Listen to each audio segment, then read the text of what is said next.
itti gaafatamaa mirga dhala namaa tarsiimoof muuxannoon sibiratti argama human right jedhee kan faranjiin faarse Jawweedha gootichi yoon ibse gabaabsee.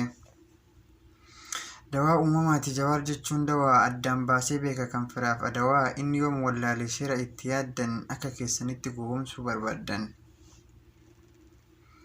Osoo bakka fedhe jiraachuu danda'u jedhee dide Jawween biyya kanaan ba'u gabroomuu fi dhiisus sabarraa hin dheessu onnee saba kiyyaa ofitti madeessu.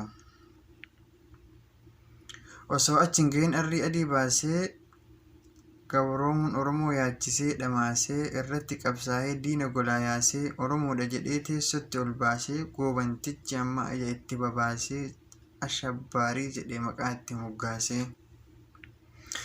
Ashabbaarii miti Jawween abbaa haqaa ashabbaariin sihii doktorummaan maqaa eessatti baratte yaa doktor Gannaqaa.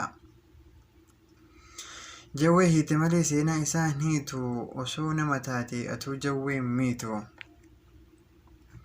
Kan Oromoo ilaalee fagoo itti hawwe tokkoffaaf lammaffaan kootissuma Jawwee. Abbaan fedhes dhufee Oromoo qabsaayu namni tokko anaaf Jawweetti hin qixxaayu hundaanan jaaladha Oromoon diqqeessu Jawwee kootti garuu eenyullee hin qixxeessu. Qawwee miti qalbiin diina sodaachisee laappitooppii tokkoon jara godaansisee.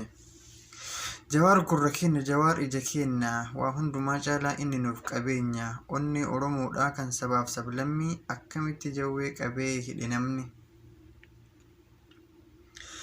Jawween anaaleenca kan bosonaa aadu daqiiqaa takkaafis dhabuu hin barbaadu guyyaa kana hunda sagalee kee dhabee namummaan koo badee mataan koo gad cabee.